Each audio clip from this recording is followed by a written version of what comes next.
ओम शांति। आज 19 तारीख के बाबा के महावाक्य हैं। आज बाबा कह रहे हैं अपने स्वीट घर को याद करो, तभी आप सतो प्रधान बनेंगे। सारा जो मदार है याद की यात्रा पर है, क्योंकि याद की यात्रा का ही हमें चार्ट रखना है। याद में ही माया के विघ्न पड़ते हैं और बाबा कहते हैं अपनी चेकिंग करो कि कितना समय याद में रहते हैं। माया भी कई प्रकार से विघ्न याद में डालती है। कभी कोई विकार आता है, कभी कोई विकार आता है। सबसे मुख्य है देह अभिमान। तो देह अभिमान को भूलकर देही अभिमानी बनना है। फिर आज बाबा कह रहे हैं कि बच्चे जैसे पाप की कशिश होती है बच्चों को, ऐसे ही आप बच्चों की भी कशिश होने लगेगी औरों को। वो कब होगी? जब तुम बिल्कुल पवित्र फूल बनेंगे। तो हमें ज़्यादा से ज़्यादा अपनी पवित्रता को बढ़ाना है, पवित्र फूल बनना है। संपूर्ण पवित्र बनने का ही पूरा पुरुषार्थ करना है। और संपूर्ण पवित्रता भी तब आएगी जब हम ज़्यादा से ज़्यादा बाबा की याद में रहेंगे। तो आसार है मुरली का, मीठे बच्चे अपने स्वीट बाप को याद करो तो तुम सतो प्रधान देवता बन जाएंगे। सारा मदार याद की यात्रा पर है। प्रश्न है, जैसे बाप की कशिश बच्चों को होती है, वैसे किन बच्चों की कशिश सबको होगी? उत्तर है, जो फूल बने हैं। जैसे छोटे बच्चे फूल होते हैं, उन्हें विकारों का पता भी नहीं, तो वह सबको कशिश करते हैं ना। ऐसे तुम बच्चे भी जब फूल अर्थात पवित्र बन जाएंगे तो सबको कशिश होगी। तुम्हारे में विकारों का कोई भी कांटा नहीं होना चाहिए। ओम शांति। रूहानी बच्चे जानते हैं कि ये पुरुषोत्तम संगम युग है। अपना भविष्य का पुरुषोत्तम मुख देखते हो, पुरुषोत्तम चोला देखते हो, फील करते हो कि हम फिर नई दुनिया सतयुग में इन लक्ष्मी नारायण की वंशावली में जाएंगे, अर्थात सुख धाम में जाएंगे अथवा पुरुषोत्तम बनेंगे। बैठे बैठे ये विचार आते हैं। स्टूडेंट जो पढ़ते हैं तो जो दर्जा पढ़ते हैं वह जरूर बुद्धि में होगा ना। मैं बैरिस्टर हूँ या फलाना बनूंगा। वैसे तुम भी जब यहाँ बैठते हो तो ये जानते हो कि हम विष्णुपुरी की डिनाइस्टी में जाएंगे। विष्णु के दो रूप हैं, लक्ष्मी नारायण, देवी देवता। तुम्हारी बुद्धि अभी अलौकिक है और कई मनुष्य की बुद्धि में ये बातें रमण नहीं करती होंगी। तुम बच्चों की बुद्धि में ये सब बातें हैं। यह कोई कॉमन सत्संग नहीं है। यहाँ बैठे हो, समझते हो। सत बाबा जिसको शिव कहा जाता है, उनके संग में बैठे हैं। शिव बाबा ही रचयिता है। वही रचना के आदि मध्य अंत को जानते हैं और ये नॉलेज देते हैं। जैसे कि कल की बात सुनाते हैं। यहाँ बैठे हो तो यह तो याद होगा ना कि हम आए हैं रिजोनेट होने, अर्थात ये शरीर बदल देवता शरीर लेने। आत्मा कहती है हमारा ये तमो प्रधान पुराना शरीर है, इसे बदलकर ऐसा लक्ष्मी नारायण बनने का है। एम ऑब्जेक्ट कितनी श्रेष्ठ है। पढ़ाने वाला टीचर जरूर पढ़ने वाले स्टूडेंट से होशियार होगा। पढ़ाते हैं, अच्छे कर्म सिखलाते हैं तो जरूर ऊंच होगा ना। तुम जानते हो हमको सबसे ऊंच ते ऊंच भगवान पढ़ाते हैं। भविष्य में हम सो देवता बनते हैं। हम जो पढ़ते हैं सो भविष्य नई दुनिया के लिए, और कोई को नई दुनिया का पता भी नहीं है। तुम्हारी बुद्धि में अब आता है ये लक्ष्मी नारायण नई दुनिया के मालिक थे, तो जरूर फिर रिपीट होगा। तो बाप समझाते हैं तुमको पढ़ाकर मनुष्य से देवता बनाता हूँ। देवताओं में भी जरूर नंबरवार होंगे। दैवी राजधानी होती है ना। तुम्हारा सारा दिन यही ख्यालात चलता होगा कि हम आत्मा हैं। हमारी आत्मा जो बहुत पतित थी, सो अब पावन बनने के लिए पावन बाप को याद करती है। याद का अर्थ भी समझना है। आत्मा याद करती है अपने स्वीट बाप को। बाप खुद कहते हैं, बच्चे मुझे याद करने से तुम सतो प्रधान देवता बन जाएंगे। सारा मदार याद की यात्रा पर है। बाप जरूर पूछेंगे ना, बच्चे कितना समय याद करते हो। याद करने में ही माया की लड़ाई होती है।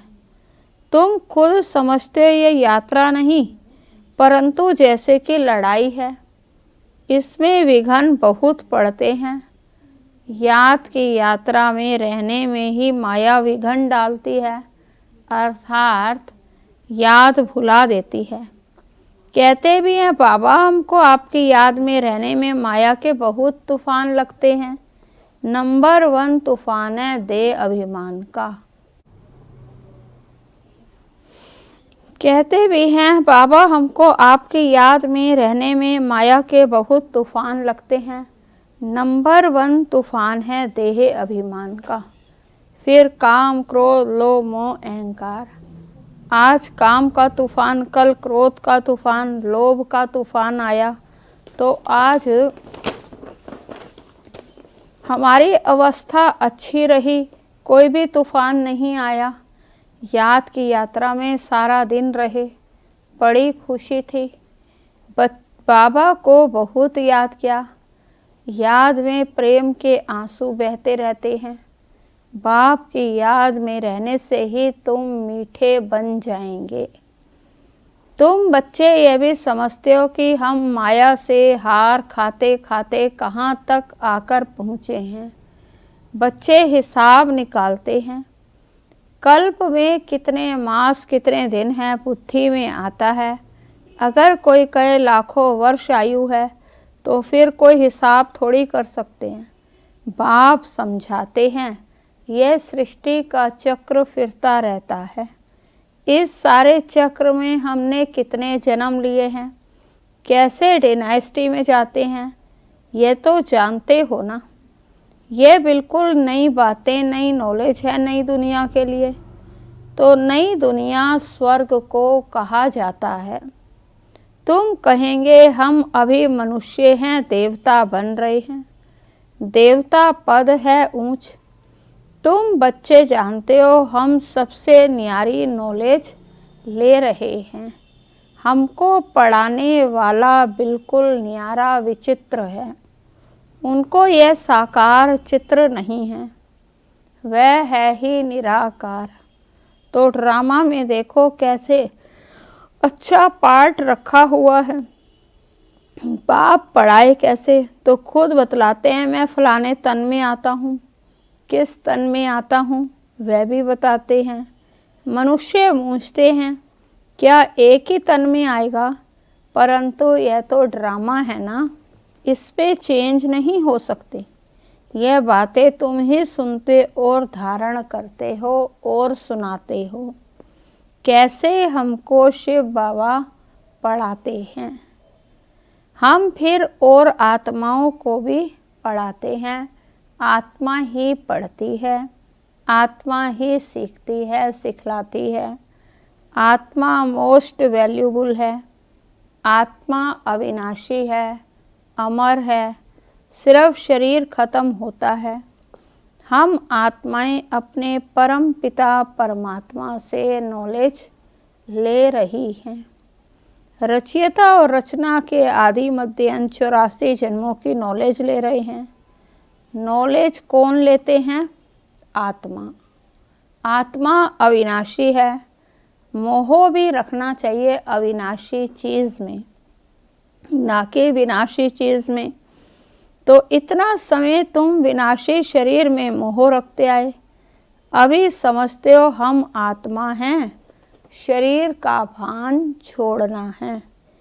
कोई कोई बच्चे लिखते भी हैं, मुझ आत्मा ने यह काम किया, मुझ आत्मा ने आज ये भाषण किया, मुझ आत्मा ने आज बहुत बाबा को याद किया। वह है सुप्रीम आत्मा नॉलेजफुल। तुम बच्चों को कितनी नॉलेज देते हैं। बाबा बहुत सहज तरीके से बता रहे हैं कि हमें आत्मा की स्मृति जागृत रहे, तो मुझ आत्मा ने आज ये काम किया। तो जितना हर बात में आत्मा आत्मा करेंगे तो आत्मा का पाठ पक्का हो जाएगा। आत्मा ने खाना खाया, आत्मा ने शरीर के द्वारा ये कार्य किया, आत्मा ने यहाँ गई, ऐसे करते करते बहुत अच्छी तरह से आत्मा का पाठ पक्का हो जाएगा। तुम बच्चों को कितनी नॉलेज देते हैं। मूल वतन सूक्ष्म वतन को तुम जानते हो। मनुष्यों की बुद्धि में तो कुछ भी नहीं है, तुम्हारी बुद्धि में है। रचता कौन है? इस मनुष्य सृष्टि का क्रिएटर गाया जाता है तो जरूर कर्तव्य में आते हैं। तुम जानते हो और कोई मनुष्य नहीं जिसको आत्मा और परमात्मा बाप याद हो। बाप ही नॉलेज देते हैं कि अपने को आत्मा समझो। तुम अपने को शरीर समझ उल्टे लटक पड़े हो। आत्मा सत्य चित्त आनंद स्वरूप है। आत्मा की सबसे जास्ती महिमा है। एक बाप के आत्मा की कितनी महिमा है? तो वही दुख हरता सुख करता है। मच्छर आदि की तो महिमा नहीं करेंगे कि वह दुख हरता सुख करता है, ज्ञान का सागर है, नहीं, यह बाप की महिमा है। तुम भी हर एक खुद दुख हरता सुख करता हो, क्योंकि उस बाप के बच्चे हो ना, जो सबका दुख हर कर सुख देते हैं, सो भी आधा कल्प के लिए। यह नॉलेज और कोई में है नहीं। नॉलेजफुल तो एक ही बाप है। हमारे में नो नॉलेज। एक बाप को ही नहीं जानते हैं तो बाकी फिर क्या नॉलेज होगी? अभी तुम फील करते हो। हम पहले नॉलेज लेते थे, कुछ भी नहीं जानते थे। बेबी में, छोटे बच्चे में नॉलेज नहीं होती है और कोई अवगुण भी नहीं होता है, इसलिए उनको महात्मा कहा जाता है, क्योंकि पवित्र है ना। तो जितना छोटा बच्चा उतना नंबर 1 फूल, बिल्कुल ही जैसे कर्मातीत अवस्था है। कर्म विक्रम को कुछ भी नहीं जानते, सिर्फ अपने को ही जानते हैं। वह फूल है, इसलिए सबको कशिश करते हैं। जैसे अब बाबा कशिश करते हैं, बाप आए ही हैं तुम सबको फूल बनाने। तुम्हारे में कई बहुत खराब कांटे भी हैं। 5 विकार रूपी कांटे हैं ना। इस समय तुमको फूलों और कांटों का ज्ञान है। कांटों का जंगल भी होता है। बबूल का कांटा सबसे बड़ा होता है। उन कांटों से भी बहुत चीज़ें बनती हैं, भेंट की जाती हैं मनुष्यों की। बाप समझाते हैं, इस समय बहुत दुख देने वाले मनुष्य कांटे हैं, इसलिए इनको दुख की दुनिया कहा जाता है। कहते भी हैं बाप तो सुख दाता है। कोई किसी को कुछ भी मुख से भी ऐसा शब्द बोलेगा तो उसको कांटा लग जाएगा। तो बाबा कहते हैं मनुष्य भी कांटे की तरह हैं। तो ऐसे ऐसे मनुष्य भी हैं, लेकिन बाप कहते हैं बाप है सुखदाता, माया रावण दुख दाता है। फिर सतयुग में माया नहीं होगी तो ये कुछ भी बातें नहीं होंगी। ड्रामा में एक पार्ट 2 बारी नहीं होगा। बुद्धि में सारी दुनिया में जो पार्ट बचता है वह सब नया है। तुम विचार करो, सतयुग से लेकर यहाँ तक के दिन बदलते जाते हैं, एक्टिविटी बदल जाती है। 5000 वर्ष की पूरी एक्टिविटी का रिकॉर्ड आत्मा में भरा हुआ है। वह बदल नहीं सकता। हर आत्मा में अपना पार्ट भरा हुआ है। ये एक बात भी कोई समझ नहीं सकते। अभी आदि मध्य अंत को तुम ही जानते हो। ये स्कूल है। सृष्टि के आदि मध्य अंत को जानना है, फिर बाप को भी याद कर पवित्र बनने की ये पढ़ाई है। तो इनके पहले जानते थे क्या हमको ये बनना है? बाप कितना क्लियर कर समझाते हैं। तुम पहले नंबर में यह थे, फिर तुम नीचे उतरते उतरते अब क्या बन गए हो? दुनिया को तो देखो क्या बन गई है। कितने ढेर मनुष्य हैं। इन लक्ष्मी नारायण की राजधानी का विचार करो। क्या होगा? ये जहाँ रहते होंगे कैसे हीरे जवाहरातों के महल होंगे। बुद्धि में आता है अभी हम स्वर्गवासी बन रहे हैं। वहाँ हम अपने मकान आदि बनाएंगे। ऐसे नहीं कि नीचे से द्वारिका निकल आएगी। जैसे शास्त्रों में दिखाया, शास्त्र नाम ही चलाता है और तो कोई नाम रख नहीं सकते। और किताब होते हैं पढ़ाई के, दूसरे नावल्स होते हैं, बाकी इनको पुस्तक अथवा शास्त्र कहते हैं। वह है पढ़ाई के किताब। शास्त्र पढ़ने वालों को भक्त कहा जाता है। भक्ति और ज्ञान दो चीज़ें हैं। अब वैराग किसका, भक्ति का या ज्ञान का? तो जरूर कहेंगे भक्ति का। अब तुमको ज्ञान मिल रहा है जिससे तुम इतना ऊंच बनते हो। अब बाप तुमको सुखदायी बनाते हैं। सुख धाम को ही स्वर्ग कहा जाता है। सुख धाम में तुम चलने वाले हो तो तुमको ही पढ़ाते हैं। ये ज्ञान भी तुम्हारी आत्मा लेती है। आत्मा का कोई धर्म नहीं है, वह तो आत्मा है। फिर आत्मा जब शरीर में आती है तो शरीर के धर्म अलग होते हैं। आत्मा का धर्म क्या है? एक तो आत्मा बिंदु मिसल है और शांत स्वरूप है। शांति धाम सुख धाम में रहती है। अब बाप समझाते हैं सब बच्चों का हक है। बहुत बच्चे हैं जो फिर और धर्मों में कन्वर्ट हो गए हैं। वह फिर निकलकर अपने असली धर्म में आ जाएंगे। जो देवी देवता धर्म छोड़ दूसरे धर्म में गए हैं वह सब पत्ते लौट कर आएंगे अपनी जगह पर। इन सब बातों को और कोई समझ नहीं सकेंगे। पहले पहले तो बाप का परिचय देना है। इनमें ही सब मूंझ पड़ेंगे। तुम बच्चे जानते हो अभी हमको कौन पढ़ाते हैं? बाप पढ़ाते हैं। कृष्ण तो देहधारी है। इनको ब्रह्मा दादा कहेंगे, ब्रह्मा को दादा कहेंगे। सब भाई भाई है ना। फिर है मर्तबे के ऊपर। यह भाई का शरीर है, यह बहन का शरीर है। यह भी अब तुम जानते हो। आत्मा तो एक छोटा सा सितारा है। इतनी सब नॉलेज छोटे से सितारे में है। सितारा शरीर के सिवाय बात भी नहीं कर सकता। सितारे को पार्ट बजाने के लिए अंग भी चाहिए। शरीर की भी वैल्यू है। अगर आत्मा को शरीर ना मिले तो वो पार्ट कैसे बजाए?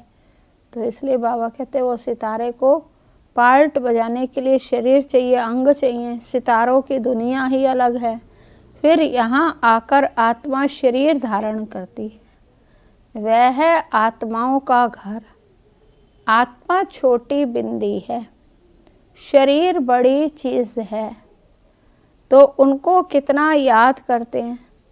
अभी तुमको याद करना है एक परम पिता परमात्मा को। यही सत्य है। जबकि आत्मा और परमात्मा का मेला होता है। गायन भी है ना, आत्माएं परमात्मा अलग रहे बहुकाल। सुंदर मेला कर दिया जब सतगुरु मिला दलाल। तो हम बाबा से अलग हुए हैं। याद आता है कितना समय अलग हुए। बाप जो कल्प कल्प सुनाते आए हैं वही आकर सुनाते हैं, इसमें जरा भी फर्क नहीं हो सकता।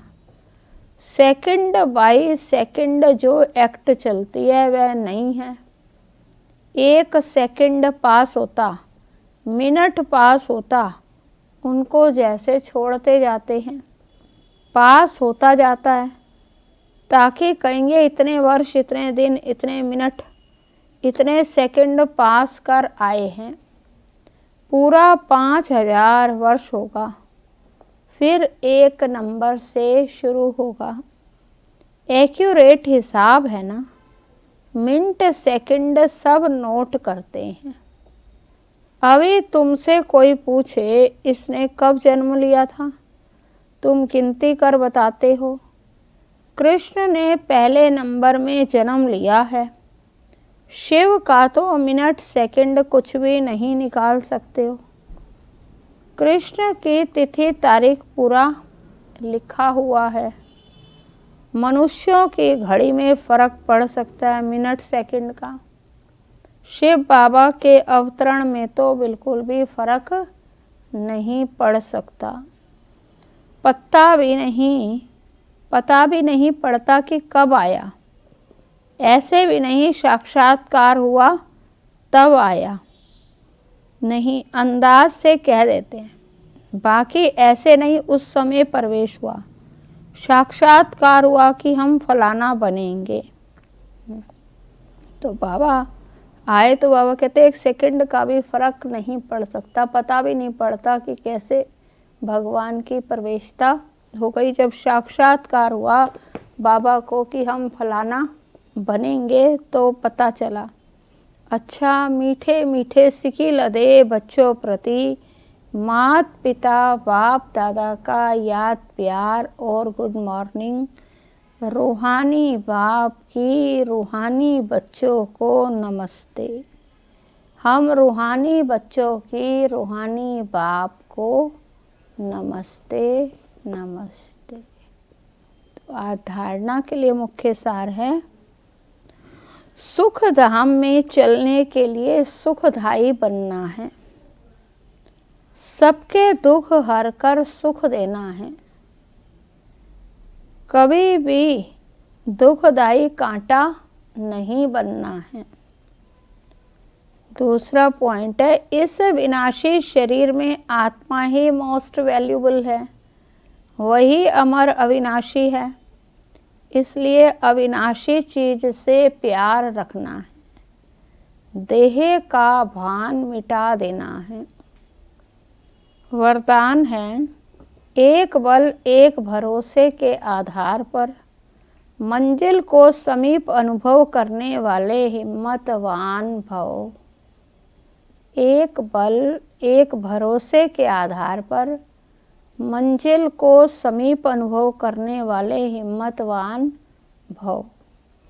विस्तार है, ऊंची मंजिल पर पहुंचने से पहले आंधी तूफान लगते ही हैं।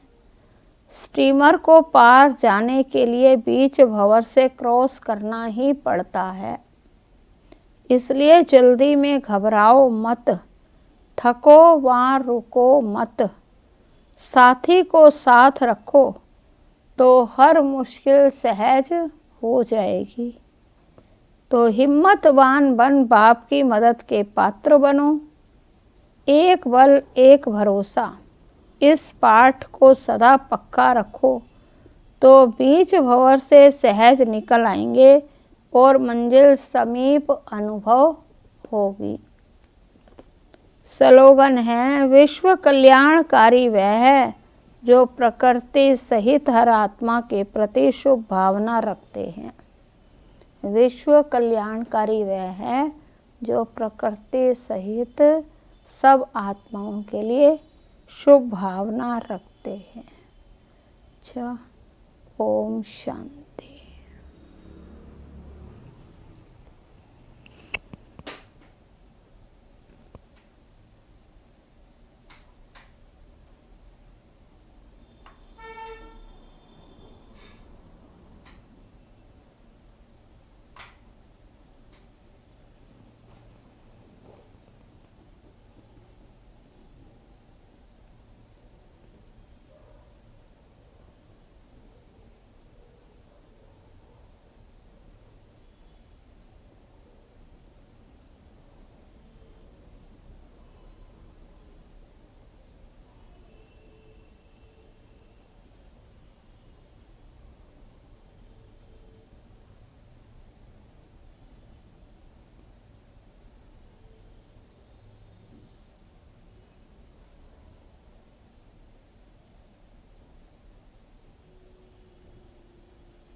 ओम शांति।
मधुबन